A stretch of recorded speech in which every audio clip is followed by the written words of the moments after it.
आदर्श शिक्षण समिति बाड़मेर द्वारा आदर्श विद्या मंदिर में पढ़ने वाले भैया बहनों का हार्दिक स्वागत एवं अभिनंदन।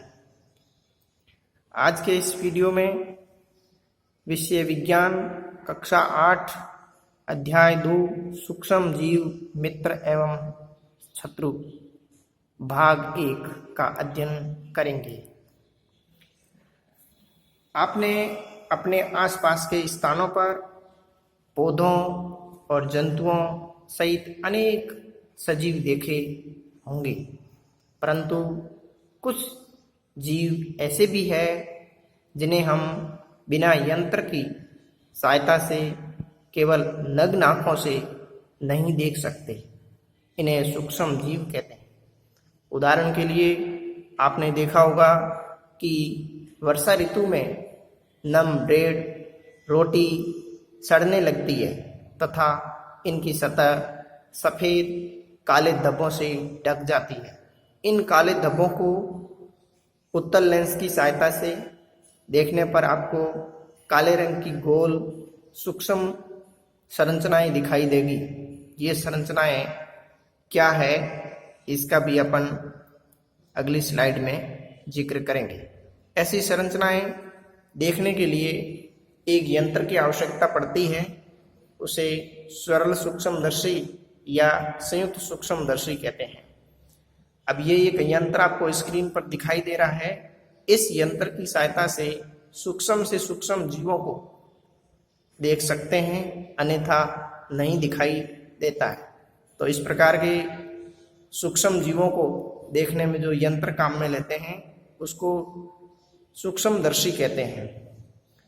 छोटे छोटे जीवों को बड़े रूप में देखने के लिए आजकल अपने आसपास के क्षेत्रों में कहीं लेबोरेटरी में या हॉस्पिटल में आपको या किसी क्लिनिक पर देखने को मिलता है, ऐसी स्क्रीन पर जो दिखाई दे रहा है। अब ऐसी संरचनाएं जो गोल संरचनाएं आपने अपने दिन किया था उनमें जिस प्रकार की दिखाई दे, तो इस प्रकार के कुछ क्रियाकलाप अपन लेते हैं। बगीचे तथा मैदान के एक बीकर में थोड़ी सी गीली मिट्टी लेते हैं और उसमें जल डालते हैं। मिट्टी के कण बैठने के पश्चात जल की एक बूंद स्लाइड पर लेकर सूक्ष्मदर्शी से अध्ययन करते हैं, तो इस स्लाइड में कुछ सूक्ष्म जीव दिखाई देते हैं। ऐसा ही एक दूसरा क्रियाकलाप में भी अध्ययन कर सकते हैं। एक तालाब या पोखर में पानी पड़ा हुआ, उस पानी की कुछ बूंदें लें और स्लाइड पर फैलाकर सूक्ष्मदर्शी की सहायता से देखें तो भी उसके अंदर सूक्ष्म जीव दिखाई देते हैं। सूक्ष्म जीव ऐसे जीव हैं जिन्हें हम बिना यंत्र की सहायता से केवल आंखों से नहीं देख सकते, उन्हें सूक्ष्म जीव कहते हैं। सूक्ष्म जीव इतने छोटे होते हैं कि उन्हें बिना यंत्र की सहायता से देखा नहीं जा सकता।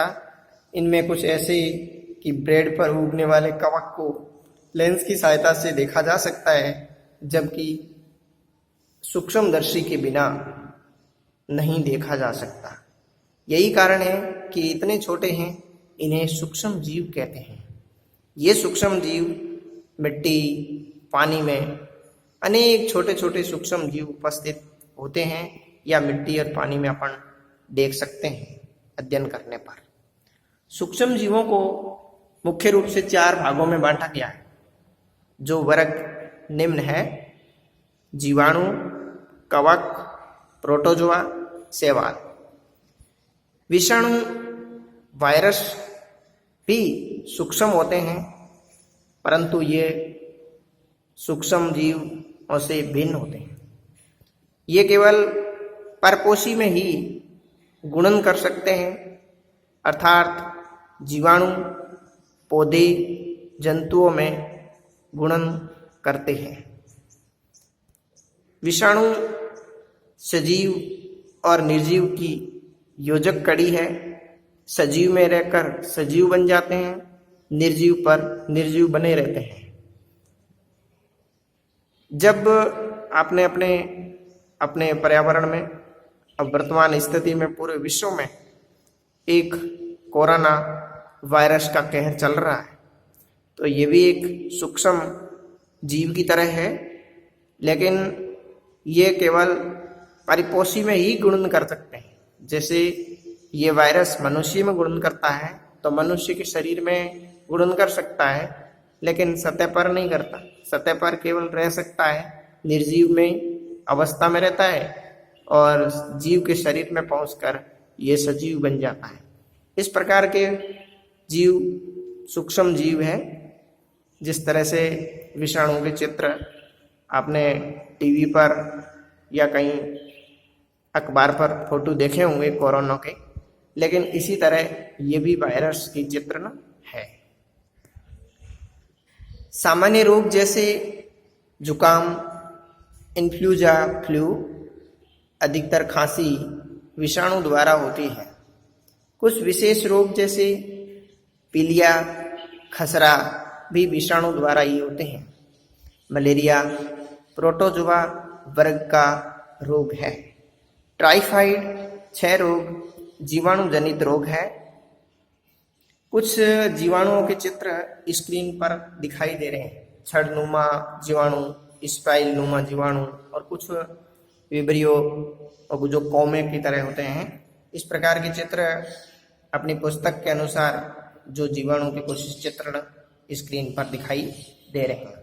ऐसे ऐसे शैवाल वर्ग के भी 2 जीवों के चित्र दे रखे हैं, क्लेमाइडोमोनास और स्पाइरोगाइरा। स्पाइरोगाइरा अपन कई दिनों से इकट्ठा पानी जैसे तालाब में या कहीं आसपास के जलाशयों में दिखाई देता है, तो पानी हरा नीला दिखाई देता है। ये हरा पानी जो है वो स्पाइरोगाइरा शैवाल के कारण हो जाता है। प्रोटोजोआ के कुछ जीव अमीबा, पैरामेशियम, ये अपन इतने छोटे होते हैं कि नग्न आंखों से तो देख ही नहीं जा सकते।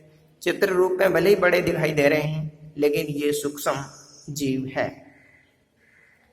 कवक के चित्रण आपको स्क्रीन पर दिखाई दे रहे हैं, ठीक है ना। इस तरह से भी ये भिन्न भिन्न प्रकार के जीवाणु हैं। कवक से, शैवाल से, प्रोटोजोआ से, ये भिन्न भिन्न प्रकार के इस सूक्ष्म जीवों के वर्ग थे। सूक्ष्म जीव कहाँ रहते हैं? सूक्ष्म जीव एक कोशिकीय और बहुकोशिकीय भी हो सकते हैं। एक कोशिकीय प्रोटोजोआ और कुछ शैवाल, बहुकोशिकीय शैवाल और कवक यह बर्फीले शीत आवाज से लगाकर उष्ण गर्म स्रोतों तक हर परिस्थितियों में जीवित रहते हैं। ये मरुस्थल तथा दलदल में भी पाए जाते हैं। ये मनुष्य सहित सभी जंतुओं के शरीर के अंदर भी पाए जाते हैं। कुछ सूक्ष्म जीव दूसरे सजीवों पर आश्रित भी होते हैं, जबकि कुछ अन्य स्वतंत्र रूप से भी पाए जाते हैं। अमीबा जैसा सूक्ष्म जीव केवल अकेला ही रह सकता है, जबकि कवक और जीवाणु समूह में रहते हैं। इस प्रकार के जीवों में कई अत्यंत छोटे और कुछ बड़े भी हो सकते हैं, लेकिन ये जीव जो आंखों से दिखाई नहीं दे सकते हैं, वो सारे सूक्ष्म जीव हैं। सूक्ष्म जीवों की हमारे जीवन में महत्वपूर्ण भूमिका है। इनमें से कुछ हमारे लिए लाभदायक है तथा कुछ इतने हानिकारक है कि वो रोग कारक बन जाते हैं, और वो रोग कारक सूक्ष्म जीव रोग उत्पन्न करते हैं। रोगों से संबंधित जानकारी अपन अगले वीडियो के अध्ययन करेंगे। इस वीडियो में सूक्ष्म जीवों के उपयोग के संबंध में अध्ययन अधिकार रूप में करेंगे। सूक्ष्म जीवों के उपयोग। आजकल सूक्ष्म जीवों का उपयोग अधिक मात्रा में हो रहा है। जैसे ब्रेड, दही, केक बनाने में उपयोग लिया जा रहा है। प्राचीन काल से ही सूक्ष्म जीवों का उपयोग अल्कोहल बनाने में किया जाता रहा है। पर्यावरण को स्वच्छ रखने के लिए सूक्ष्म जीवों का उपयोग किया जाता है। उदाहरण के लिए कार्बनिक अपशिष्ट, सब्जियों के छिलके, जंतुओं के अपशिष्ट, अन्य सड़े गले पदार्थों का जब अपघटन जीवाणुओं द्वारा होता है तो पर्यावरण स्वच्छ हो जाता है। तो जीवाणु ऐसे हानिकारक पदार्थों को गला सड़ाकर नष्ट कर देते हैं, जिससे पर्यावरण स्वच्छ बनता रहता है। तो पर्यावरण को स्वच्छ बनाए रखने में भी सूक्ष्म जीवों का उपयोग होता है। औषधि उत्पादन में, विभिन्न प्रकार की औषधियां निर्माण में भी सूक्ष्म जीवों का उपयोग होता रहा है और आने वाले टाइम में हो रहा है। कृषि में मृदा की उर्वरता में वृद्धि करने में सूक्ष्म जीवों का उपयोग किया जा रहा है। दूध से दही में परिवर्तन करना भी ये क्रिया जीवाणु द्वारा होती है, जिसमें प्रमुख रूप से एक जीवाणु है लैक्टोबैसिलस। लैक्टोबैसिलस जीवाणु के माध्यम से ही दूध से दही परिवर्तन होता है। तो किसी के छोटे बालक के मन में जिज्ञासा रहती है कि हमने अपनी माँ को गर्म गुनगुने दूध में थोड़ा सा दही मिलाते हुए देखा है या छाछ मिलाते हुए देखा है, और वो छाछ और दही जब दूध में डालते हैं तो वो दही में परिवर्तन होता है, अन्यथा दूध दही में परिवर्तन नहीं होता है। इसका कारण यही है कि लैक्टोबैसिलस उस दही में थे और जब दूध में डालते हैं तो वो लैक्टोबैसिलस जनन प्रक्रिया द्वारा अपनी संख्या में वृद्धि कर देते हैं, और जिसके कारण दूध जो है वो दही में परिवर्तन हो जाता है। तो लैक्टोबैसिलस भी एक जीवाणु है जो अपने लिए बहुत अधिक लाभदायक भी है। पनीर, अचार, अन्य खाद्य पदार्थों के उत्पादन में भी सूक्ष्म जीवों का उपयोग होता है। गेहूं, जौ, चावल, फलों के रस में उपस्थित प्राकृतिक शर्करा में यीस्ट द्वारा अल्कोहल एवं शराब का उत्पादन भी इन सूक्ष्म जीवों द्वारा होता है। अल्कोहल, शराब, एसिटिक एसिड के उत्पादन में सूक्ष्म जीवों का उपयोग हो रहा है। किसी विशेष प्रकार के सूक्ष्म जीवों का संवर्धन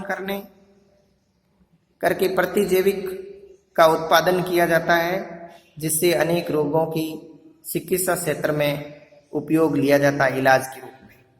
तो अन्य औषधियाँ बनाने, प्रतिजैविक औषधियाँ बनाने में भी सूक्ष्म जीवों का उपयोग किया जाता है। सूक्ष्म जीवों के उपयोग से टीके का उत्पादन किया जाता है, जिससे मनुष्य और अनेक जंतुओं को रोगों से बचाव के लिए टीके का उपयोग होता है।